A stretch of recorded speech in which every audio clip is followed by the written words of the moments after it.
Hello, everyone. This is our Between Two Teachers, where two teachers talk about education near and far and give you our opinion about it too.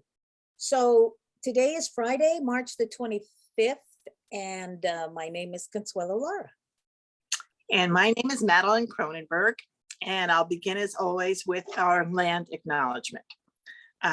We pause to acknowledge that we have gathered on the ancestral territory of Huichin, part of the unceded land of the Chochenyo and Karkan-speaking Muwekma Ohlone people. We remember their continued connection to this region and give thanks to them for allowing us to work, learn, and pray on their traditional homeland. We offer our respect to their elders and to all of the Ohlone people, past and present. And where are we? I am going to say this because I realize we never say it and it can't hurt us. We would like it if you would like this video, if you're watching it on YouTube. You always forget that. We always forget it. So now I'm going to put it after we do our land acknowledgement. So you can like it, you can share it, and you're welcome to subscribe to the YouTube channel if that's how you're watching it. I know there are a lot of ways that folks get to watch it, but we would be happy to have you come and join us on a regular basis. And so what is happening in, that's here, it's over here. First thing I wanted to talk about was the teacher shortages. And that's a national, it's a huge, gigantic problem. And so this Texas, which is extremely conservative and has a lot of issues around education right now, they too, of course, have a teacher shortage like everybody else. Nobody is protected from it. And so the governor set up a task force, a task force to address the teacher shortage. And so what you have to do, there are obvious things. You create a pipeline, you make it so that the job is a better job. You pay them better, you treat them better. What he didn't do initially was put any teachers on this task force. So this was pointed out, and now he has added some teachers. But the problem they have in Texas is, of course, they have all of these restrictions on how you can teach. The conversations around critical race theory, on freedoms, the freedom to the book banning is very prevalent in Texas. The restrictions on what is allowed to be taught in the classroom, whether or not in some of these school districts, they have the ability to turn teachers in and sue them, get some money for it. And oh my gosh. Yes. How are you, one of the task force things the first thing would be, let's not do any of those things that are keeping people away. Yeah. Let's stop doing that. Right. And then another thing would be, let's pay people more money. Yeah. Right. And so it is this shortage that has resulted in part of the result in the recent teacher strike. So today, the Minneapolis teacher strike, thank God, after 13 days has ended, and they are going back to school on Monday. And they were able to find additional resources. And it's just a matter of releasing them, right? It's how you manage your budget.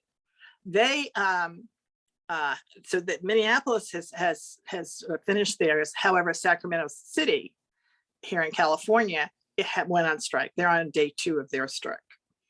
And it's the same thing. Their district is looking at, is unsure, like all California districts are, of how much money they really will have.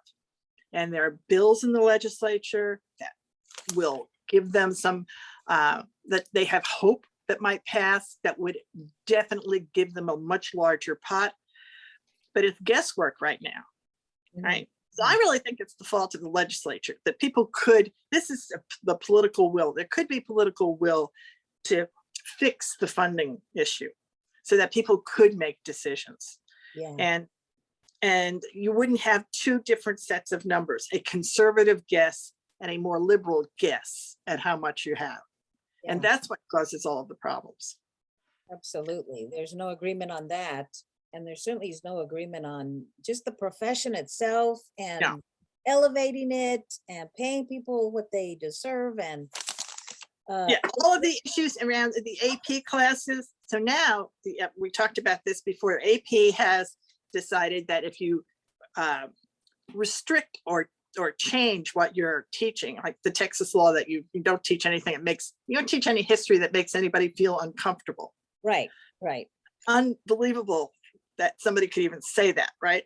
But that is not gonna, it's going to make them That's bizarre. unable to have AP classes.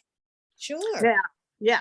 And the same thing is happening in Ohio. But another thing I learned today about Ohio, which is yet another point, is that schools that don't have the classes that are approved by this higher ed organization that looks at the curriculum in schools could be ineligible for any federal funds. Oh, wow. This gets all, everything is tied together. We have a lot of laws out there. Yeah. And so they're talking about that in Ohio. And if that's true in Ohio, that's true everywhere where people are talking about the critical race theory and restricting academic freedom. Oh, geez. It's very There's a complicated. lot of litigation coming down the pike. Yeah, a lot of litigation. That seems to be, well, the lawyers are making a lot of money off of public. The lawyers, and they get paid first. It's like in a bankruptcy. You can't file bankruptcy without paying your lawyers first. There you go. They always get paid. Anyway, which is fine. They do the work. That's how it's set up. Otherwise, nobody would ever do the work. Yeah. Right. So, but it's just, there is going to be a lot of litigation. And there's also litigation now. There's a group in Texas. What is it? The Freedom Readers. People who are trying, this book banning is an incredible thing. How they're pulling books out of classrooms and firing people for reading books or recommending books that have always been recommended and read, right?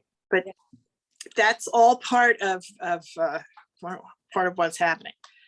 Bishop O'Dowd locally is, there's a teacher there who is teaching the new AP course. They put together a new AP course for African American studies. So they've got pilots throughout the country, and the one that's locally in Northern California is a teacher at Bishop O'Dowd. So that's the other side of it. They're moving ahead. AP is moving ahead, just like we did in California with ethnic studies, right? So the conversation around book banning and the critical race theory, that's not a California conversation. No. But it's a Texas conversation. It's a conversation on all of the red states that we have. Yeah. So these things are all in parallel, right? So that they're just all working together. And that's why it's so divisive, right? It reflects the divisions in America. Yep. That's what it does. In West Contra Costa this week, well, they're all working. The next thing they're going to be working on is the strategic plan. Oh. And Dr. Hurst is moving ahead with a number of listening sessions with the various school communities to see where we are. And I'm curious, the last strategic plan we had was from 2014 to 2019. And it had come out literally right before we changed to LCFF. So it sort of got, it was overlooked. It was overtaken by all of the rules around LCAP and LCFF, and people put a lot more energy into that than they did, I think, into the strategic plan. But I'm pretty certain, I think, that a lot of the things that were highlighted in the strategic plan before will come up again, because the 6 things they came up with when they came up with the motto for the district's motto was whole child, whole community. That still fits, I think. And their key strategies were create high expectations, support quality instruction, embrace collective ownership, and that meant with the cities, with the state. Great. invest in the whole child, SEL, prioritize accountability, and innovate. Those are nice. Those are very, That's what they've had. So the question is, I'm waiting to see what the improvement is on that. exactly. How about enforcing those? How about moving on, building on those? Yeah, I mean, this is, anyway, that's where we are. Okay. And Good. we'll see what they actually do with that. Let's do this. Okay, and so then the only other things I wanted to point out.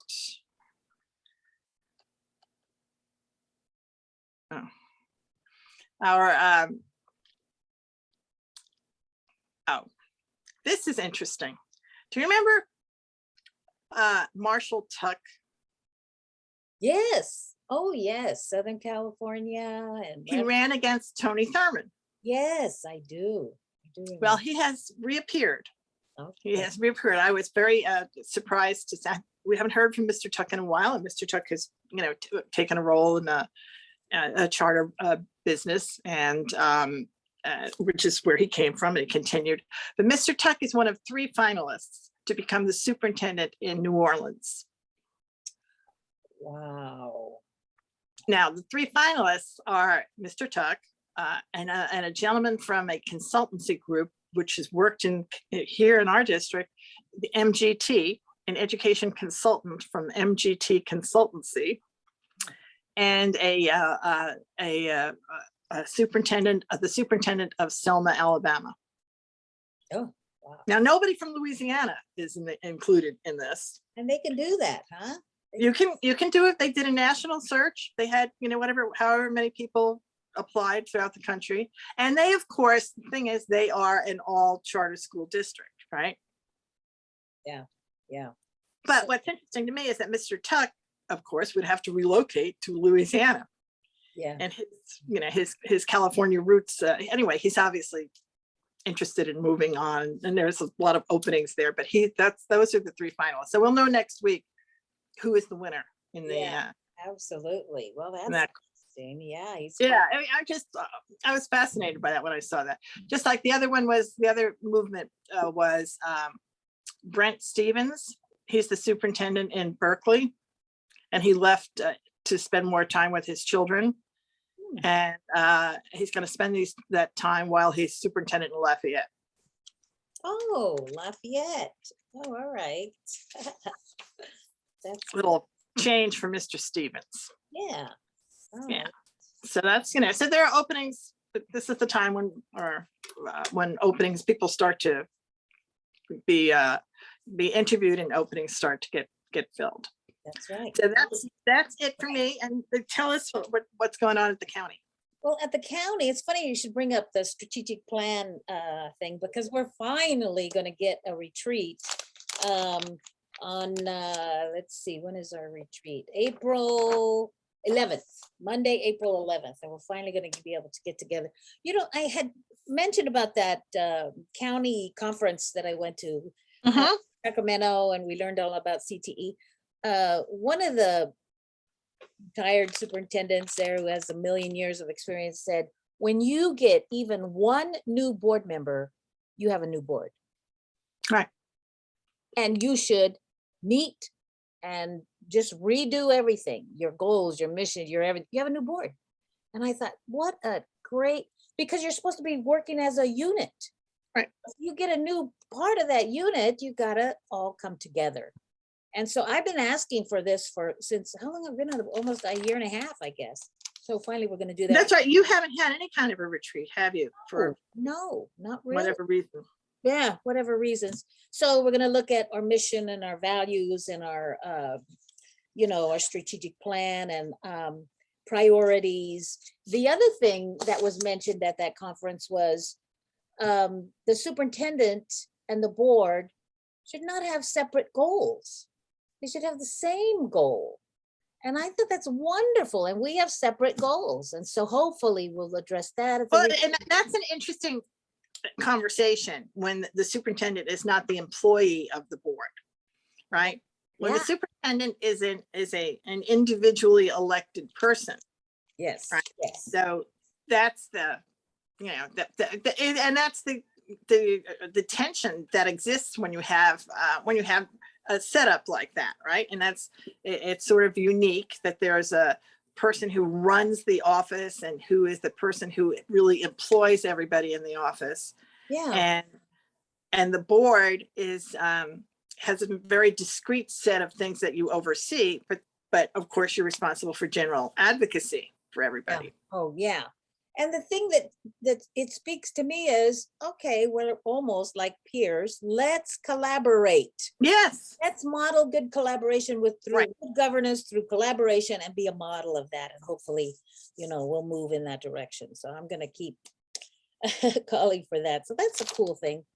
And I guess the other thing, I went to Richmond High, and they're very, declining enrollment issue. I know we've talked about that before, and it seems like the schools are or the district is just waiting to see what's going to happen in terms of how many kids are coming back. And I probably hear it most from principals because they feel it.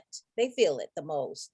And, what are the things that they could do that would help this issue of declining? It's so interesting to me that it doesn't seem to get a higher priority in these districts that, and maybe it is, and they're just not talking about it, but I really think they should talk about what they're doing. Everybody should be saying that. If everybody knows they're losing students, these are students whose names they know, and they have attendance sheets. So you and I were teachers. I know who doesn't show up if you were signed in. So then what's the follow-up with those families? And then if they're not coming back, because you can call them or contact them, however you're going to contact them, and find out. Yeah, and I heard from the high school that it's mostly upper grades. It's 11th and 12th graders who are not coming back, who are, missing or, just not coming in. So They're not coming to school. it's interesting, isn't it? I'll bet a lot of them got jobs, so they could help out there. Who knows what's right? Or did families move? I mean, yeah, that is the big question. How many families have moved? yeah. Right. And so if that's the case, then, we've got to acknowledge that. But you also, it doesn't seem to me to be impossible data to find. That's the thing. And I'm just, I know that we get it reported in the paper every day. This many families or this many people have left the Bay Area. All right, well, then we should know who they are and be able to plan accordingly. Yeah, and there haven't been any like subcommittees or ad hoc committees put together to address this issue or. Well, honestly, you could do it at the county. Yes, we could, huh? District by district. Yeah, that's a good topic to bring up. Yeah, I mean, because some districts are going to have a higher, you can just take a look, which districts have the most impact here. Maybe some districts don't have any impact. I don't know. True, yeah. But it's possible. And that would be a report out that the county, and then the county could work on helping. How do we collaborate to share resources? And the best practices, for sure. Yeah, and the best practices. So that's an ongoing issue for sure in Wisconsin. Yeah. And then that's what we're doing at the board. And then, I wanted to touch briefly on this topic of appointing a board member on the charter boards. I know that Oakland has done this, and I know that I actually talked to the president of the board for Santa Clara, and they did it. And it's different in different places. He said that their superintendent actually picked somebody, and that person was there.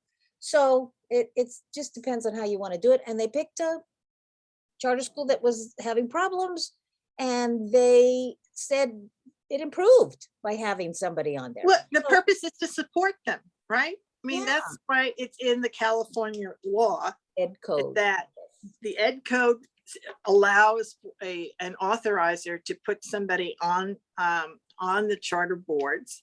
And the reason to do the Ed code does that, I'm pretty sure, is to support the charter school and to allow the authorizer to have a better opportunity to do that, right? To have a presence on the board. Yeah.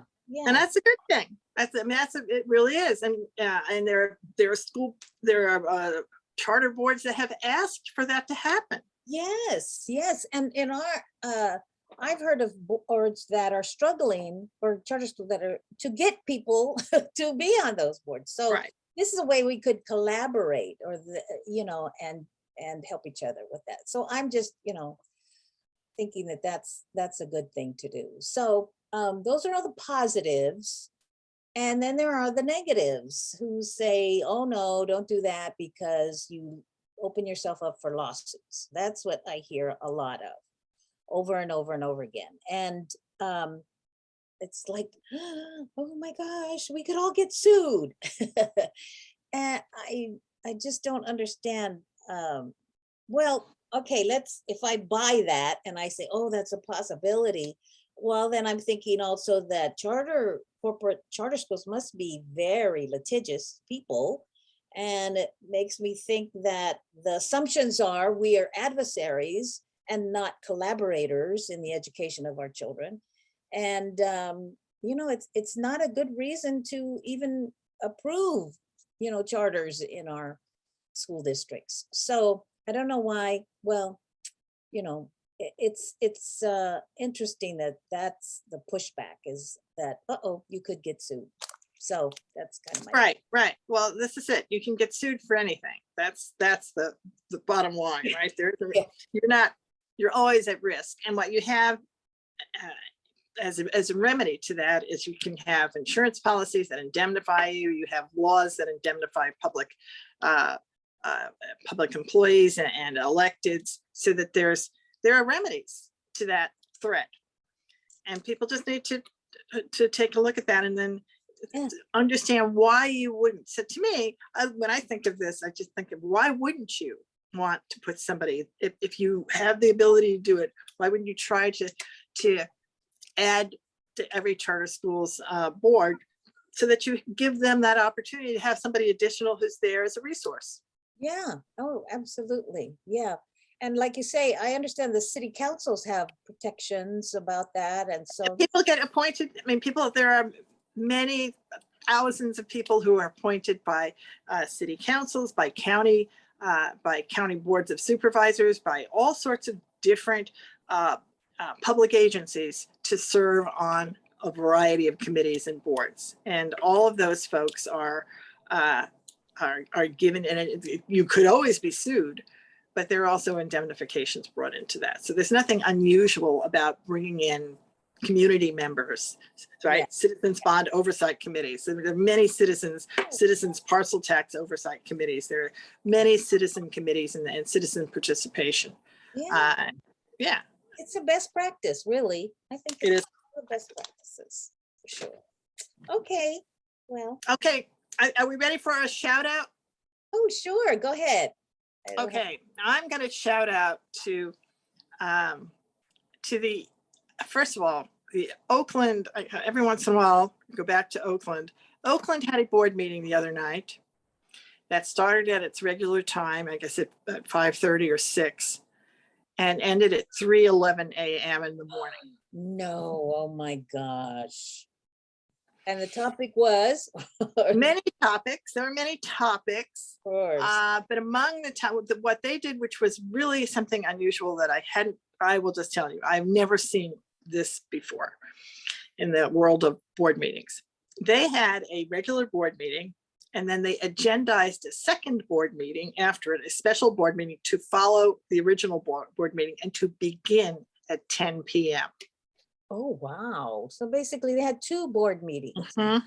Okay. And the second one had to do with agreements they had reached with their labor partners.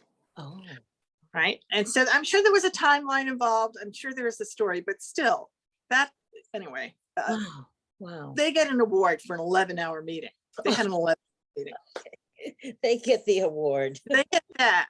And they still have not resolved the issues around school closing.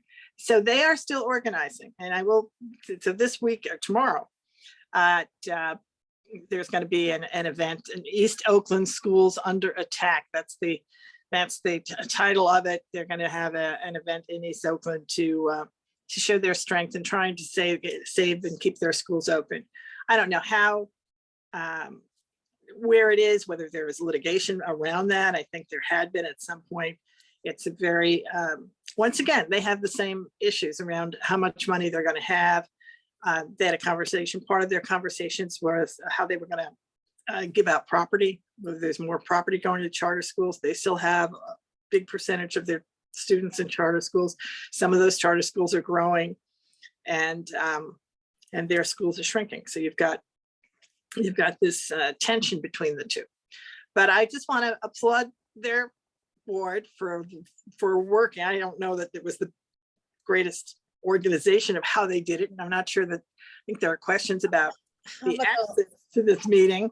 How about the award for stamina? Oh, definitely the award for stamina and for continuing their fight in terms of the folks that are organizing the marches for their schools. I do really think that they deserve some applause for all of that work. And for the teachers, I want to do a big shout out to the teachers in Minneapolis who fought the fight and stayed with it and are going back on Monday, and hope that the teachers in Sacramento will be able to go back and work.